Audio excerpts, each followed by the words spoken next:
you can stop asking that question, okay? I'm going to be calling the defenses, okay? So we're clear. So you don't have to ask that again.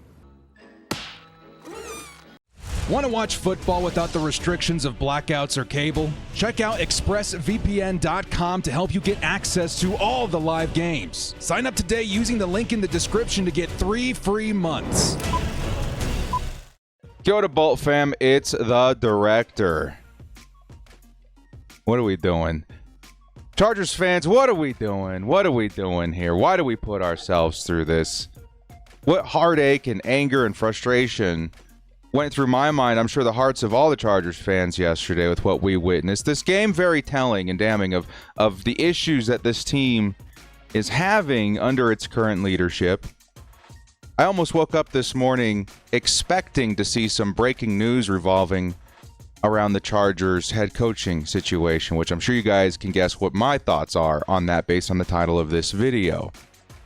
I'm tired, man. I know a lot of you guys are tired, and this season is feeling like it may not contain much hope anymore. I think, I'll just be honest with you guys, I think we're somewhere like a 14% chance to make the postseason, and that 14% in other seasons may have been enough for me to be like, yeah, man, there's always hope. Never give up hope. This season, though, as long as the leadership remains in the situation that it's in, I don't know about that. And I can only daydream and hope and think and speculate as to how the Chargers can fix that in hopes of a better season next year. We're going to talk about this today, man. We're going to talk about the state of the team, the state of the ownership, the state of the leadership, and why this game was so telling to the quite honestly bleak situation that the Los Angeles Chargers are in right now. We're at a crossroads. Things can either get maybe better, give us hope for the future, or they could certainly get a lot worse. Before we do get started with this, guys, shout out to the sponsor, Underdog Fantasy. I'm a big football fan despite anything. I'm a big Chargers fan no matter what. And fantasy football definitely is a big thing that keeps my interest throughout the season. This is the best fantasy platform on the web. If you guys want to get in on the action, use code director to match your first deposit up to $100. And you new guys definitely take advantage of these special offers. Patrick Mahomes tonight on Monday Night Football is an extra pick right there you guys can take advantage of. Before we do kick off, hit us up with a like and sub if you do enjoy this Chargers content. Small amount of time you guys take to hit the like, sub, and bell notification. Helps me out a lot. Let's get into it. Lights, camera, action.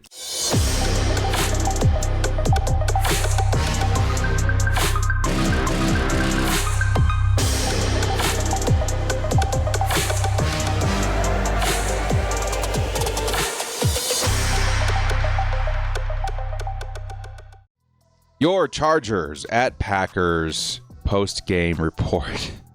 I really don't want to talk about this game, man, but we have to. It's important.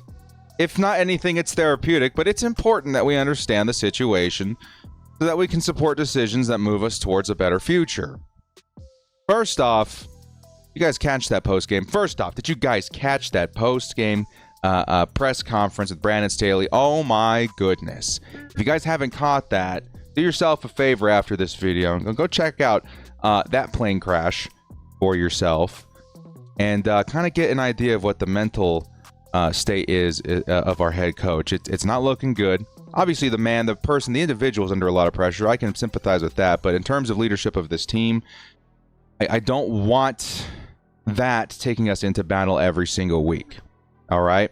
Now, a big thing in that press conference that I thought was slightly hilarious was the fact that Brandon Staley, almost in a way, and he does this a lot, he kind of threw the offense under the bus a little bit, which, yes, of course, the offense did have a lot to do with the loss this week. Justin Herbert aside, there were a lot of drops. There's a lackluster run game, like always. Could Kellen Moore have done a better job? I think so, just a little bit. But does that really shift the blame away from what's been the most blatantly obvious weakness on this team for the past couple of seasons, what has really grown as a cancer through this entire organization since that devastating loss to the Jacksonville Jaguars in the playoffs last season, what's really become an identity and honestly a joke revolving around this team for at least the last 11 weeks? It doesn't excuse what ultimately, in my opinion, is costing us games. And that is our defense. Okay? I get it. Chargers lost this game, 20-23? More points would have ended up resulting in a win. I get that. But I also think 20 points should have been enough to beat the Packers. It doesn't excuse the offense. No, I'm not trying to make excuses for the offense. I'm trying to hold the defense accountable here.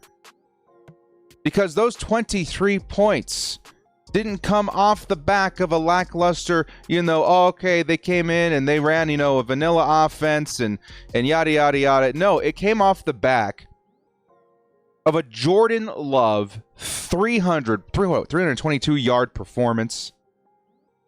A quarterback who had the best by far day in his entire career versus the Chargers secondary, resulting in a devastating loss, dropping the Chargers to 4-6, and ultimately putting a nail in the coffin for the 2023 season. I blame the defense. I do.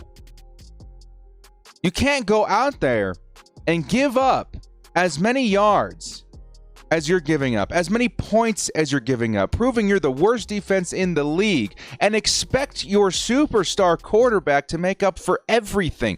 If anything, I'm just more heartbroken over Justin Herbert in this whole defense situation, which we'll talk about more specifically in just a minute. But this defense for the 2023 season, in my opinion, is to blame. 23 points isn't a lot. I get that. We've given up a lot more.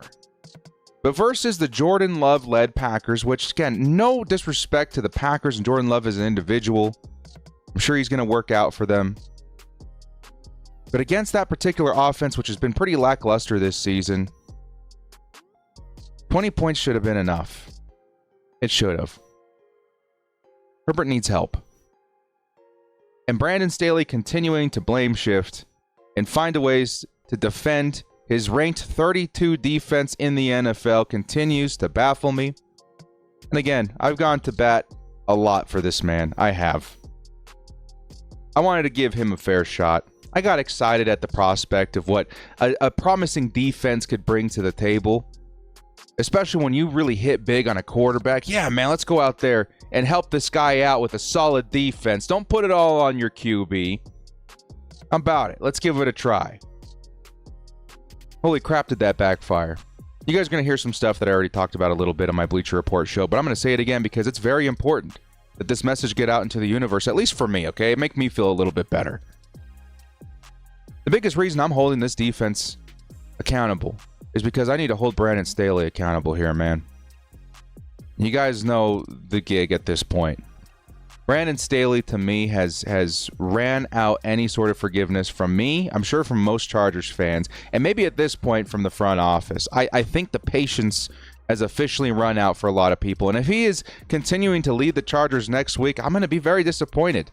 Even if we go out there and come up with a huge win over the Baltimore Ravens, maybe the defense does step up, whatever. It doesn't wipe. I'm at the point where it doesn't wipe away what I've seen in the 3 years we've seen so far from Staley. And that's because what's on that negative resume? We hired him to be the defensive-minded genius that was promised from the Los Angeles Rams in a season where they didn't face a lot of stiff competition at quarterback, let's be honest.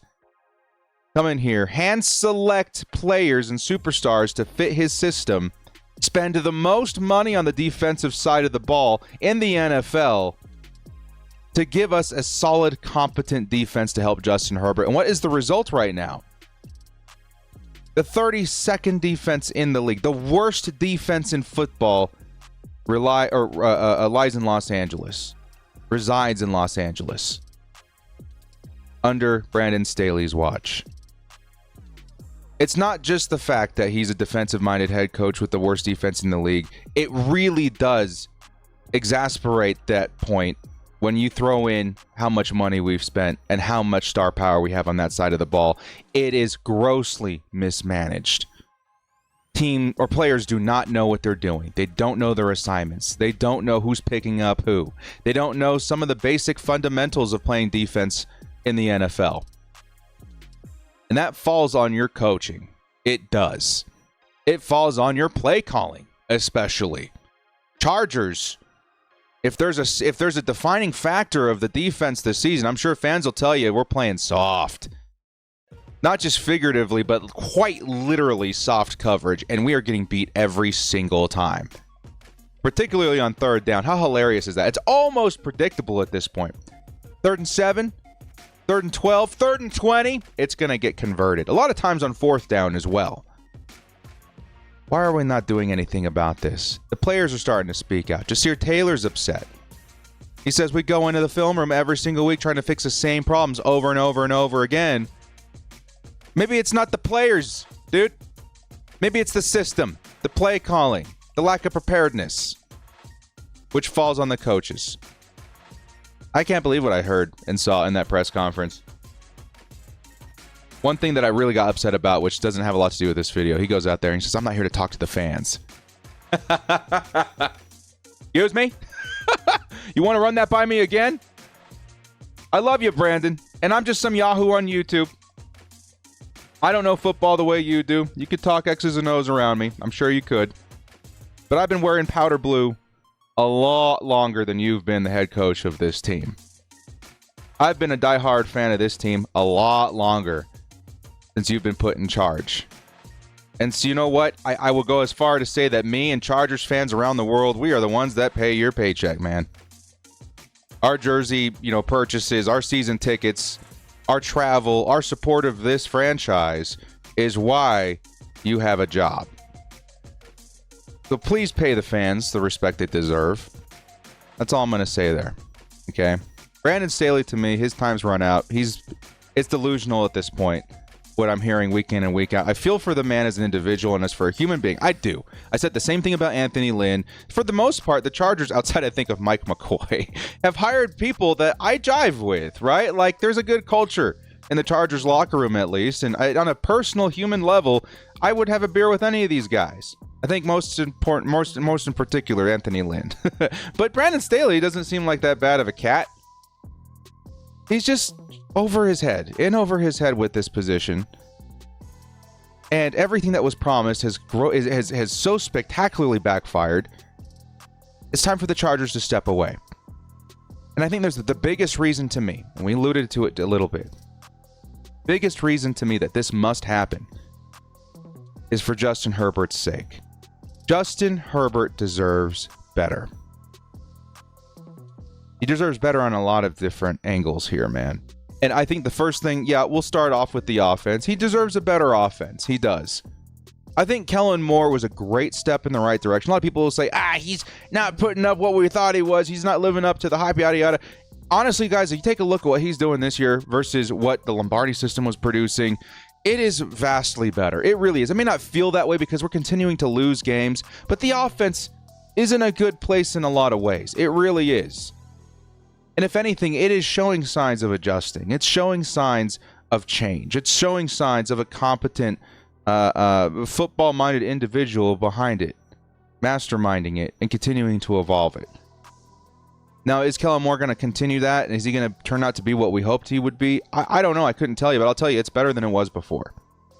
Even with our blinders on, because of how tragic the season has been, it is better than it was before. However, Justin Herbert still needs help on offense. He needs a run game bad. I don't know if you guys saw that run by Austin Eckler. I think it was like a 30-plus yard run. Good run, right? Mainly because of the blocking, I'll say. Good blocking resulting in a good run. Austin Eckler does look like he lost a step a little bit, and that pains me to say because I'm a big Austin Eckler fan. I always will be, and I'll never forget what he's done for this team, but he looked slow on Sunday. Whether there's a reason behind that or not, I don't know. But that made me very nervous about the run game for the rest of the year. He looked slow.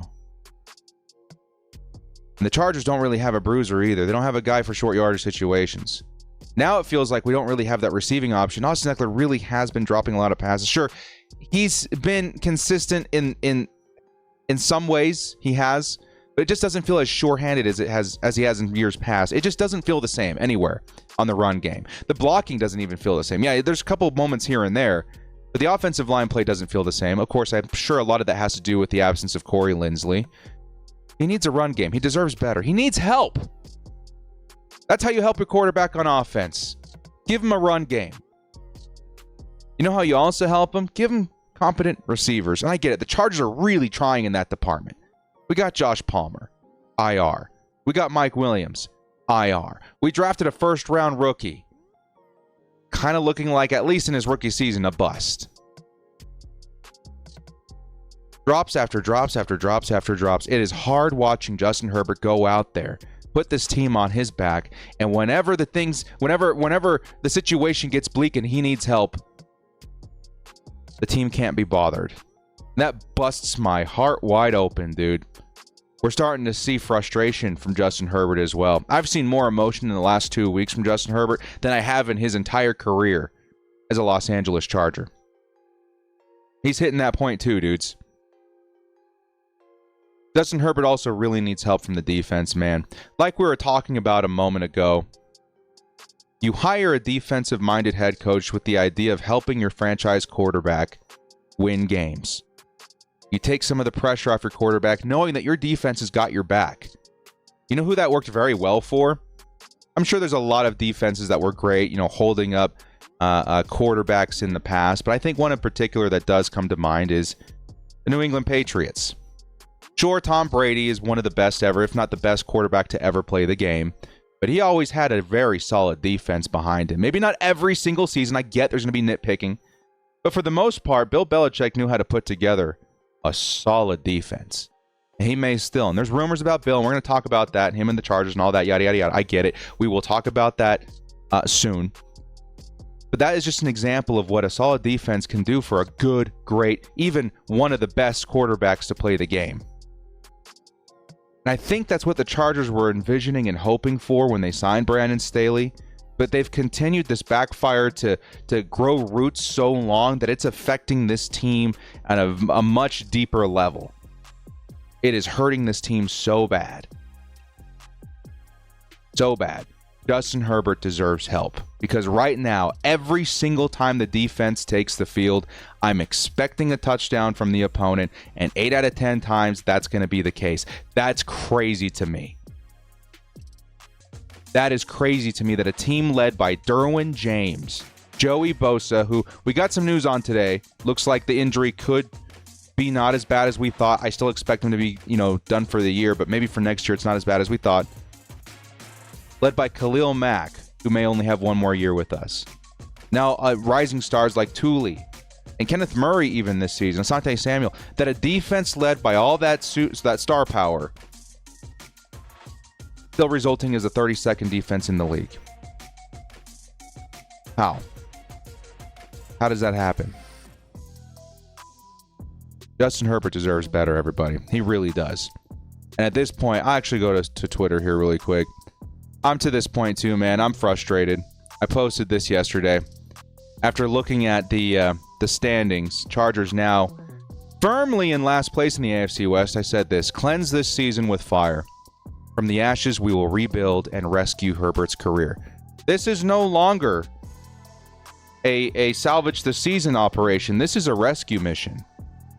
We have got to rescue Justin Herbert from a fate that could derail his career for the entirety of his time as a Charger. I love Phillip Rivers, and I will never forget what he did for this team. He will forever be one of my favorite players to grace this planet, and I will forever remember him very fondly in my heart. But that man was dealt a very bad hand, and I do believe that he could have won a Super Bowl with a different organization, and it pains me to say that, because I can never imagine him, playing anywhere other than... What if he stuck with the Giants? You know what I mean? Like, what do you do there? He might have won. I don't want to think the same thing about Justin Herbert. I want him to win here with the Los Angeles Chargers under proper leadership and organization, and hopefully one day ownership, but I don't know if that's going to happen anytime soon. Unbelievable. Now, Herbert isn't alone. Yes, he does have some help. Right now, his sidekick, his partner in crime, Keenan Allen, are doing everything they can to carry this team week after week. And Keenan, I could not be more proud of, continuing not his revenge tour, but his Hall of Fame tour, man. This is what, his age 31 year, I think. Long in the tooth wide receiver, you wouldn't tell by looking at his numbers. Another 100-plus yard day, touchdown, Dude's on fire. The only guy I can reliably say, hey, Justin Herbert, he's got your back every week, week in and week out. I've seen some people out there, I think it was Packers fans, saying, wow, the Chargers, other than Keenan Allen, must really hate their quarterback because of some of the stuff that we're seeing out there. Very proud of Keenan, though, man. Very proud of Keenan.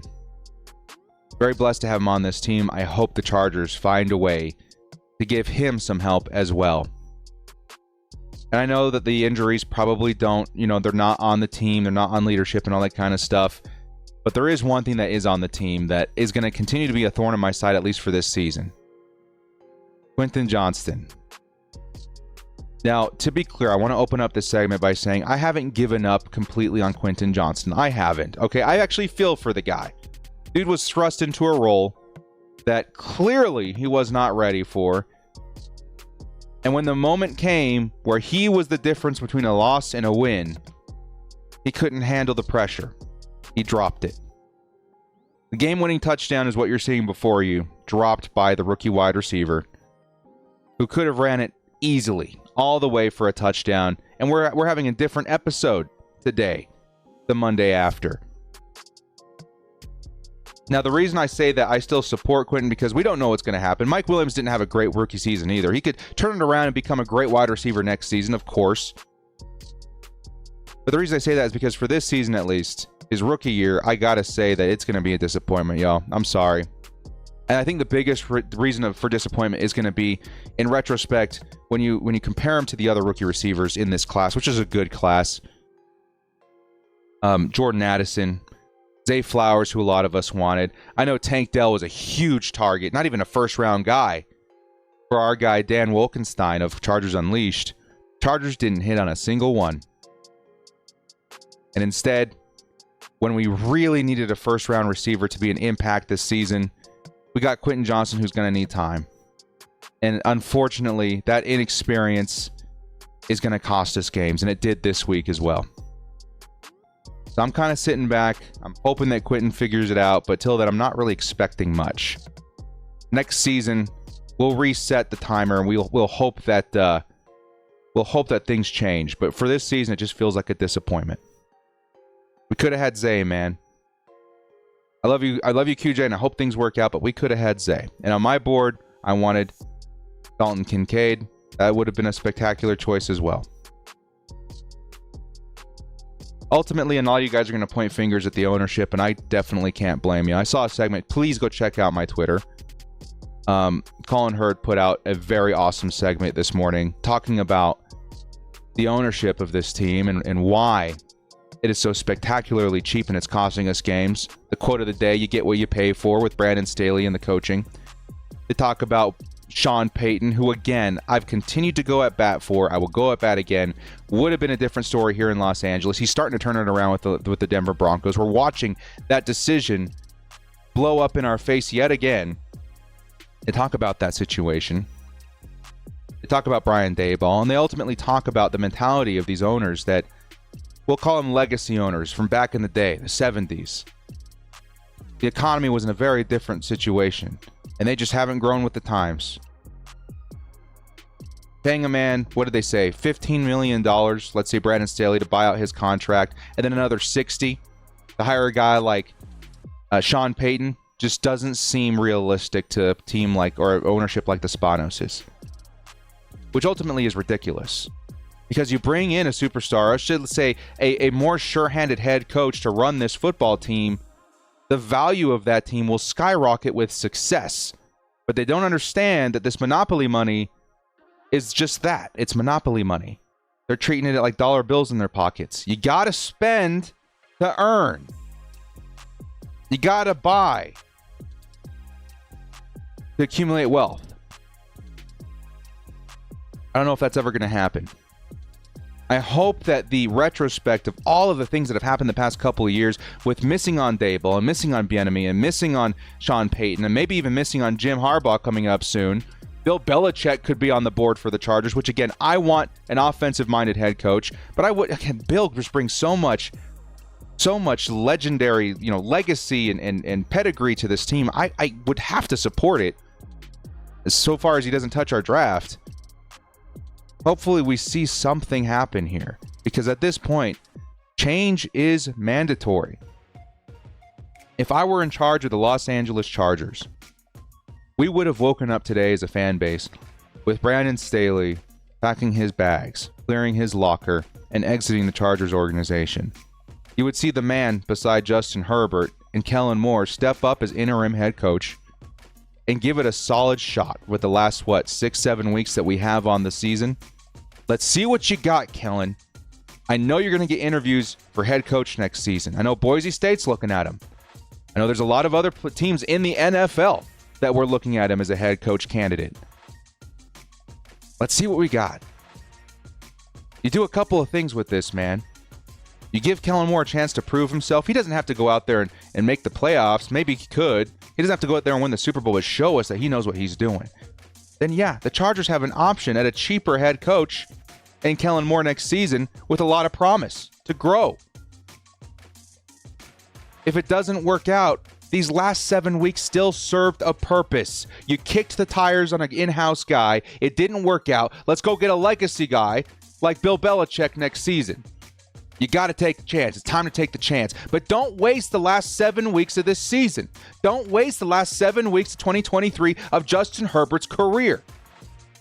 The worst thing you can do, if you're the Chargers right now, is nothing. Fire Brandon Staley. Elevate Kellen Moore. See what you got and reevaluate at the end of the season. I really hate talking about firings. I do.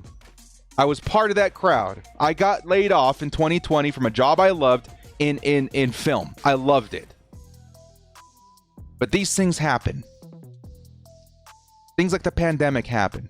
Things like being over your head like Brandon Staley. These things happen. It's not a reflection on the person.